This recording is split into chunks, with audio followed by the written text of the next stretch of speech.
Hello, everybody. Welcome to Libertarian Front. Today's episode is about Professor Allan Lichtman's Keys to the White House. In case you don't know, Professor Allan Lichtman is a professor who came up with a system for predicting. He's a United States professor. I can't remember what he teaches, but he came up with a system for predicting the winner of presidential elections in the United States. Now, he's been running this model, I believe, since about 1989, but he also looked at literally almost every election in United States history and applied this model to those elections. And using, the model that he has, the system that he has, he argues that he has predicted almost every election correctly, but at least every election since, I believe, 1989. There were two that were kind of close calls. Of course, I believe he predicted Gore, and he argues that Gore should have won because the votes weren't counted correctly. So he argues that he was actually correct in that prediction with Gore.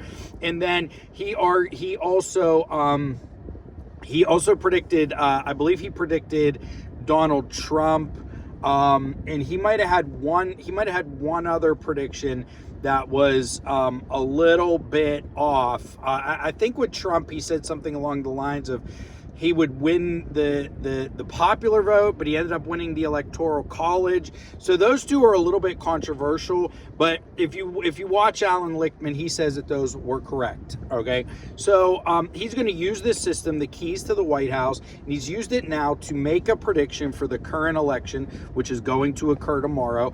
And tomorrow, or well, in the days or weeks after, because of the counting of votes, we are going to know who won the presidential election in the United States between Kamala Harris and Donald Trump. Now, to get into his methodology, he has, again, it's called the 12 keys. And basically, if 6 of the keys are false, the incumbent party will lose. If 6 of the keys are false, the incumbent party will lose. I'm not going to go into all of the keys. I'll put a link below. He's also got a YouTube channel. You can check it out. But I think if Donald Trump wins, then there are two keys. There are two keys. I'm not saying that Mr. Lichtman, Professor Lichtman's methodology is incorrect. It may be correct, but I think he might have made incorrect calls on 2 of the keys. So currently, and if Kamala Harris wins, then disregard this video, right? He was right, and Joe Palmetto, Joe the lawyer was wrong. That's fine. I may in fact be wrong, but it appears to me that Trump may in fact win this election. If he wins this election, I think that Lichtman's, we don't have to throw Lichtman's methodology out. It's just he got 2 of the keys.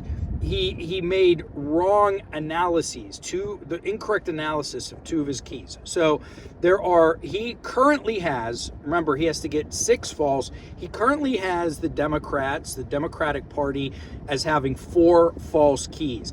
And if you can go look what those keys are, I'll put links below. There's pretty much no disputing them. They appear to be false. He's correct. But there are 2 keys that he marked as true for the Democrats, which I think are problematic. And those 2 keys are, number 1, major policy change. So if the incumbent party, the Democratic Party, during their last 4 years, put forth a major policy initiative that was passed and became law, then that makes that key true. That makes that key true. And then the other one is major foreign policy success. So if the administration, the current administration, in this case it's the Democrats, the Democratic Party, Democratic administration, has a major foreign policy success, then that key will also be marked as true. If they do not, it will be marked false. He currently has both of those, major policy change and major foreign policy success. He has both of those marked as true, securing the White House for Kamala Harris, right? And because the other 4 are basically undisputed, and that would give her only 4 false keys Therefore, she wins. But I think there are two that are contested. And let's talk about those. So the one is major policy change or initiative. And if you read, and I have all the links below, I didn't have much time to make this, but I've been thinking about it. So I'm not showing you this, but you can check all my facts. He basically said that Biden's Build Back Better plan, the Build Back Better bill that he passed shortly after he was elected is a major policy change from the last administration, which would be the Trump administration. Now, it may in fact have done a lot of things, right? Like there's a lot of legislation that does a lot of things, but sometimes major legislation will pass and it doesn't actually impact the lives of Americans or is viewed as major legislation to Americans. And I think that's where he runs into a problem here. That legislation might in fact have been very impactful, changing a number of laws, opening up money for a number of policy initiatives. However, I don't believe the American people are going to view it as being that impactful. Inflation is still high, costs are still high, and when that policy passed, I didn't think it got as much coverage or as much hoopla or as much praise as perhaps it should have. I'm not saying that it should have, but according to Professor Lichtman, he's saying that this was a major policy change and that should be recognized by the American people. And I'm telling you, I don't think the American people recognized the Build Back Better plan as a major policy change. I just don't believe it was impactful enough. Major policy change is something that gets in my opinion, gets a whole lot more publicity, a whole lot more press. Like when Obama was elected, and not only did he pass Obamacare, but he passed a number of initiatives and took a number of actions to keep the banks out of crises and restore the economy. And that was very transformative. But I don't believe the Build Back Better plan, it was just kind of a reversal of a lot of Trump's policies.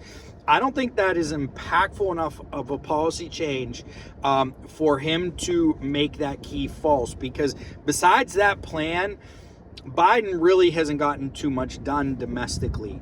So in my opinion, I think that could be an incorrect analysis on the part of Lichtman, which would make 5 false keys. Now, there could be a 6th false key. What is that? Major foreign policy success. So Professor Lichtman believes, wrote, and spoke that the major foreign policy success for the Biden administration was that he pulled together allies, resources, and money to support Ukraine to defend against the invasion by Russia. And while that has been successful, Russia's goals, it appears, were to take all of Ukraine, or at least to take a whole lot more of it, and then to annex portions of it, and then maybe give a portion of it back. Instead, it's turned into a massive quagmire on the ground. I don't believe that Americans view that as a major policy victory. It's turned into a war of attrition with huge casualties on both sides, and Russia has still been able to control and accumulate a very large portion of Ukrainian territory. So simply stopping the Russians in their tracks, while that the Biden administration may have been effective, along with all the allies in doing that, I don't think that qualifies as a classic foreign success in the eyes of the American people. I mean, generally, American people are looking for something like, a victorious war, like when they won, the victory in World War I or victory in World War II, or the pullback, the withdrawal from Vietnam. Now, Biden did have the withdrawal from Afghanistan, but that was viewed very negatively in a lot of the media. So, I don't think that's a classic foreign policy success. I mean, it's not a major peace deal, and it's not a victorious war, and there were no American soldiers or forces directly involved in this conflict. So if Trump wins, I'm not ready to throw out Professor Lichtman's methodology, but I think he got two of the keys wrong. I think the Democrats actually right now, they have 6 false keys, and that will lead to, there's a pretty good chance that it's going to lead to a victory for Donald Trump in the election. So let me know in the comments if you're familiar with the keys to the White House and what I had to say, and take a look at it. You know, it's a very interesting methodology. It helps you look at presidents in a way that, in presidential elections, in a way that you don't have to look at all the polls, which is very very nice and can bring you a sense of peace. But let me know if you agree with me, if you're familiar with Dr. Lichtman, etc. All right, everybody, have a great day. Libertarian Front is signing off.